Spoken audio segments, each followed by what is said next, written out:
All right, so you know how we all have that one friend that we go to for tech advice. I'm not that guy.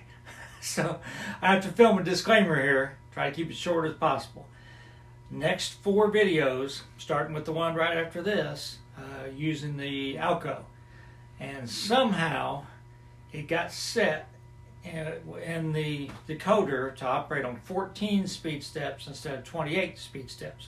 Don't know how that happened. Basically what that means is the headlamp was acting really funky. I had to do a lot of research on it. The NCE Facebook group really helped me out.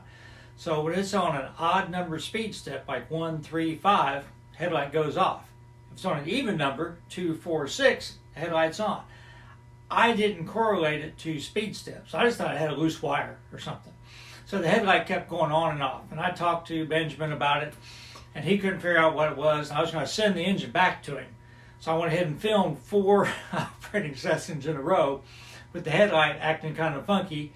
And then I figured it out because I had accidentally done that to another locomotive when I changed the number on this one. It was sitting on the track behind me and I didn't know it. And so I transferred the virus, whatever it was, to that one too. But we figured it out. I had to go into CV29, change it to 46. Everything works good now.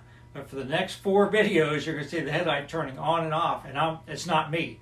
Matter of fact, the headlight doesn't even respond to the, I can't even leave it off. It doesn't even respond to the controller on the button on the controller. Just wanted to explain it. It's all fixed now. Everything's good. So bear with me. I'm learning.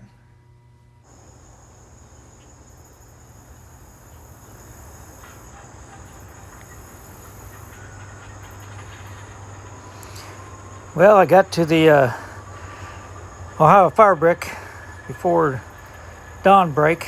At least I got to hear them start the locomotive up. It's too dark to film anything, so I'm going to run to McDonald's, get a cup of coffee, breakfast, come back, and hopefully they'll head out and start doing some switching once daybreak gets here.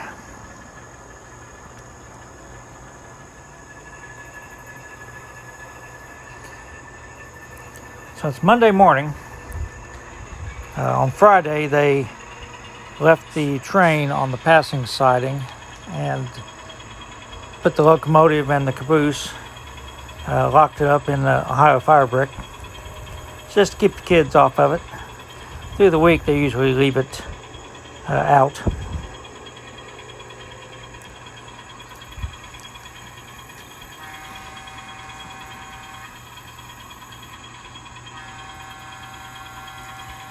Got Tuck's out here with me on the deck. Maybe he'll help narrate a little bit. He's not as vocal as Ferdinand. You might hear his bell.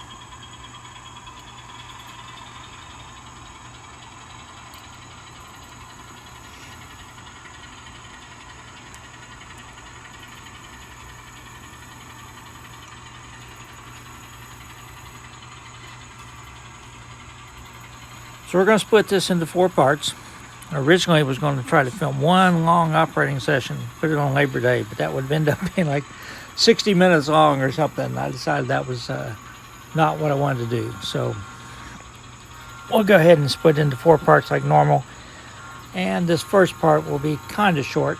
All we're going to do is we're going to spot the empty, we're going to swap gondolas at Charrington Scrap because that was on the end of the train. It's like an easy move to do. So you can see the headlight, like I talked about in the opening, and I just did not correlate it to throttle position. I just thought it was a loose wire or something.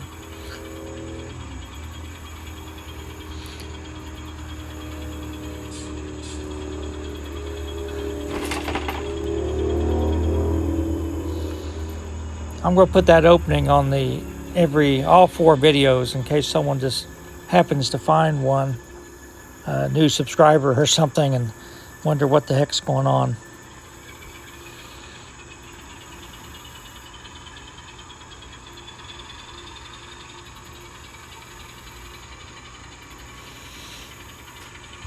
You guys know I try to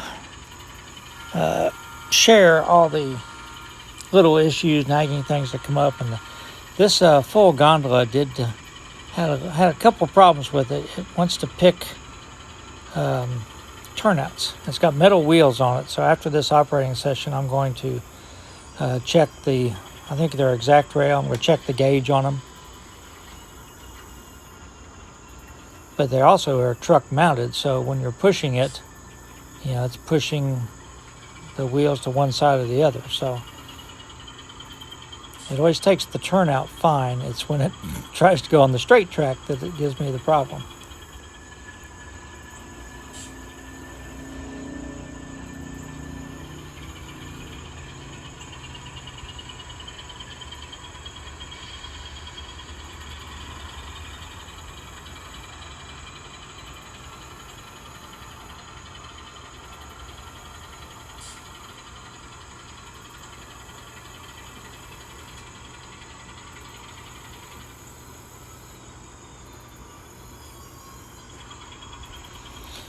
This little engine runs fantastic. I thought I was going to have to send it back to Benjamin until I figured out what the problem was.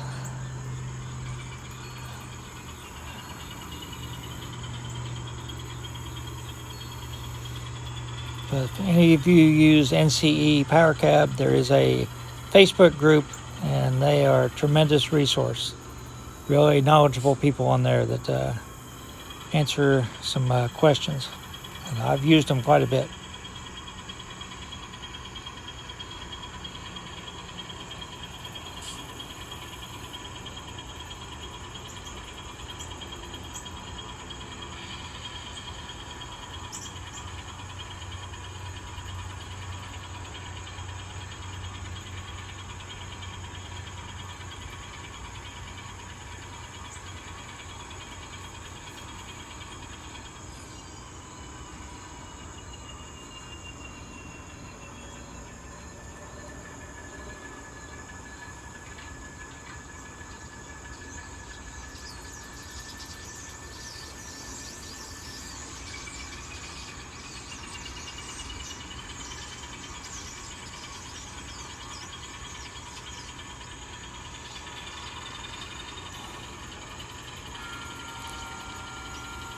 I'm narrating this Sunday evening, and we did have a real good rain last night.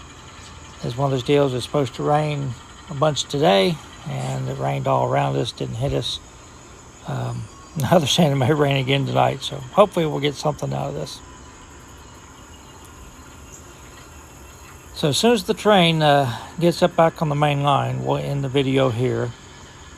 I do have a short section at the end where I answered somebody's question. They asked me about how I do my roads. Basically, I couldn't remember what the color paint I used was, so I just posted a picture of the paint I used for the roads and the sidewalks.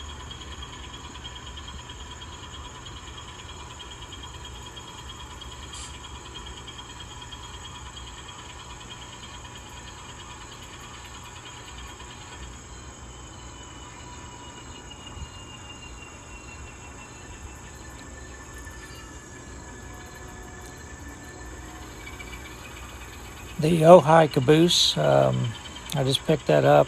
It was lettered for Wisconsin Central. I used a micro saw and a Q-tip and removed the numbering and the lettering.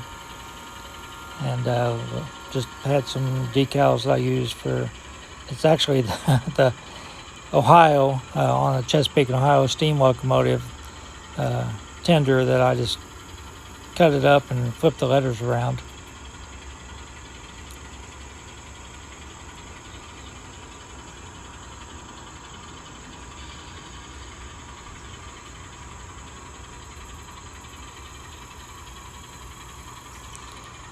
This thing runs super slow, so I hope you like slow speed switching, because it will really do a great job.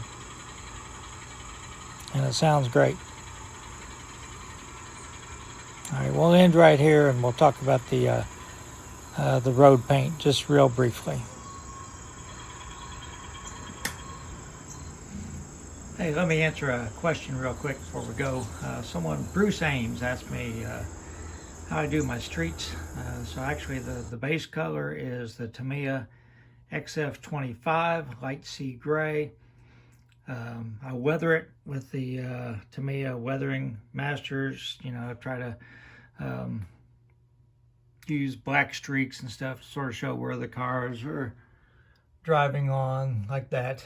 And of course, if there's a place like right here where the car might be sitting waiting for the train, there's a bigger oil streak.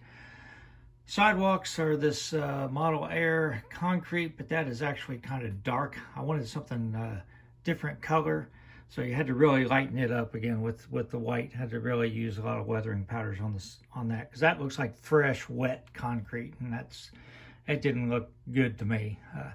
But that's what I've used for the most part. So anytime anyone has any questions about like that, something like that, let me know. Stay safe.